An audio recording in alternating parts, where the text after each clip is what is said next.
எதுக்காக எண்ணிட்டே இருக்க? சும்மா தாண்டா. என்ன இதெல்லாம் நம்ம பணம் தானடா. சார் சார், இது நாங்க தர்ற கூலியா நினைச்சுக்காம தட்சணையா நினைச்சு ஏத்துக்கணும். லஞ்சமா இருந்தா 5, திருட்டா இருந்தா 10.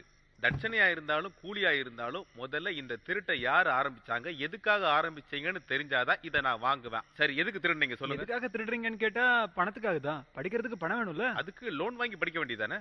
பணம் தேவைப்படுறவங்களா என்ன திருட செய்யறாங்க? பணக்காரங்க எல்லாம் சேமிப்புன்ற பேர்ல பேங்க்குக்கு கொடுக்கற காம்ப்ளிமெண்ட் தானே இதெல்லாம். நாங்க படிக்கணும்னா கொள்ளையடிச்சுதான் ஆகணும். திருடனா இருந்தாலும் எனக்கும் கொஞ்சம் மனசாட்சி இருக்கு பசங்களா. நீங்க ஒரு மாசம் காலேஜ் ஃபீஸ் கட்டுறதுக்காக 1000 2000 கொடுத்து படிக்காத ஒரு புக்கை வாங்குறதுக்காக, இந்த எக்ஸாம் ஃபீஸ்னு 100 200 கட்டுறதுக்காக லட்சக்கணக்கில் பணம் இருக்கிற லாக்கரையா திருடணும்? ஏடிஎம்ல இருந்து வேற திருடணுமா? ஊருக்கு உபதேசம் பண்ணக்கூடாதுன்னு எனக்கு தெரியும், இருந்தாலும் நான் சொல்றேன், திருடுறது ஒண்ணுதான் சரியான வழிங்கிறீங்களா? சரியான வழியாங்கிறதெல்லாம் தெரியாது. நாங்க 3 பேருமே இன்ஜினியரிங் ஸ்டூடெண்ட்ஸ். மெரிட்ல சீட் கிடைச்சது. சார், நீங்க உங்க மனசுல பட்டதை சொல்றீங்க, அது எங்களுக்கு நல்லாவே புரியுது. 1000 500 கொடுத்து படிச்ச காலமெல்லாம் மலையேறிடுச்சு. எந்த ஒரு ப்ரொஃபஷனல் கோர்ஸ் வந்தாலும் இந்த காலத்துல மெரிட்ல வந்து அட்மிஷனா இருந்தாலும் வருஷம் 1 லட்ச ரூபா ஃபீஸ் இல்லாம எந்த காலேஜ்ல அட்மிஷன் தராங்க? என்னப்பா இது? திருடுறதுலயும் ஒரு அர்த்தம் இருக்குன்னு என்கிட்ட நியாயப்படுத்த பாக்குறீங்க, அப்படித்தானே? இல்ல சார், புக்ஸுக்கும் காலேஜ் ஃபீஸ்க்கும் மட்டும் இல்லாம எங்க வசதிக்கும் தேவைக்கு ஏத்த மாதிரி எங்களை நாங்க மாத்திக்கிட்டோம். நாங்க பெர்ஃப்யூம் அடிச்சுட்டு போனாதான் வசதியான பசங்க பேசுறதுக்கே பக்கத்துல வரானுங்க. ஒரு காஸ்ட்லி மொபைல் கையில இருந்தா கிளாஸ்ல அவன் தான் ஹீரோவா இருக்கான். காரு, பைக்கு, ஷூஸ்ன்னு எல்லாமே காஸ்ட்லியா இருந்தாதான் எங்களுக்கு மரியாதையே கிடைக்குது.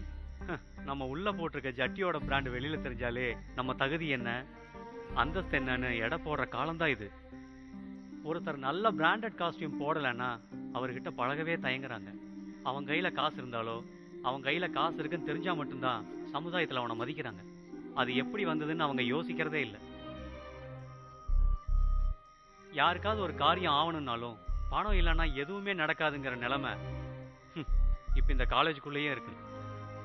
ஒரு விதத்துல பார்த்தா இந்த உலகத்துல எல்லாருமே திருடங்க தான். அரசியல்வாதி, போலீஸ்காரன், பள்ளிக்கூடம், சாமியாரு, சன்னியாசி எல்லாருமே தான்.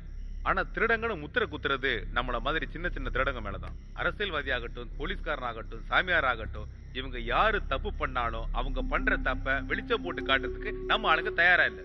ஒரு தடவை திருடன்னு பேர் எடுத்துட்டா அதுக்கப்புறம் உங்களோட வாழ்க்கையே கேள்விக்குறியாயிடும். உங்களை இன்னைக்கோ நாளைக்கோ பிடிக்கிறதுக்குள்ள நீங்க உங்க வழியை மாத்திக்கிறது நல்லது. திருடுறத விட்டுருங்க. சார், நீங்க ரொம்ப ஈஸியா சொல்லிட்டீங்க. இது ஒண்ணு எங்களுக்கு தெரியாது இல்ல. எங்களுக்கு தேவையான பணம் எங்க கிட்ட இருக்கு. எங்க லைஃப் ஸ்டைலும் மாறிடுச்சு. இதுல இருந்து பின்வாங்குற ஐடியா இப்போதைக்கு எங்க கிட்ட சுத்தமா இல்ல. பார்ட் டைம் வேலை செஞ்சு வர்ற பணத்தை வச்சு வாழணுங்கிற அவசியம் எங்களுக்கு இல்ல. நாங்க இனிமே திருட மாட்டோம்னு போய் சொல்லி உங்களை அனுப்பிடலாம். ஆனா நாங்க படிச்சு முடிச்சு ஒரு நல்ல வேலை கிடைக்கிற வரைக்கும் வேற வழியே இல்லை. நாங்க எல்லாரும் திருடிதான் பொழைச்சாகணும். எங்களை மன்னிச்சிருங்க சார். அப்படின்னா நிரந்தரமா இந்த திருட்டு தொழிலை விடுறதுக்கு ஒரு முடிவு பண்ணுங்க. படிப்பு முடிகிற வரைக்கும் உங்களுக்கு தேவையான பணம் கிடைக்கிறதுக்கு ஒரே ஒரு ஆபரேஷன். அதுல எந்த பிரச்சனையும் இல்லாம நீங்க பாத்துக்கிட்டீங்கன்னா உங்க லைஃப் உங்களை விட்டு போகாது. இந்த பணத்தை நீங்களே வச்சுக்கோங்க. என்னைக்காவது ஒரு நாள் நான் வருவேன். கவனமா இருக்க. எல்லா போலீஸ்காரங்களும் முட்டாள் இல்லை. இது வரைக்கும் நம்மளை பிடிக்கவே முடியலையேன்னு அசால்ட்டா இருக்காதீங்க. உங்க வழியிலேயே அவங்க உங்களை தேடிக்கிட்டு இருப்பாங்க.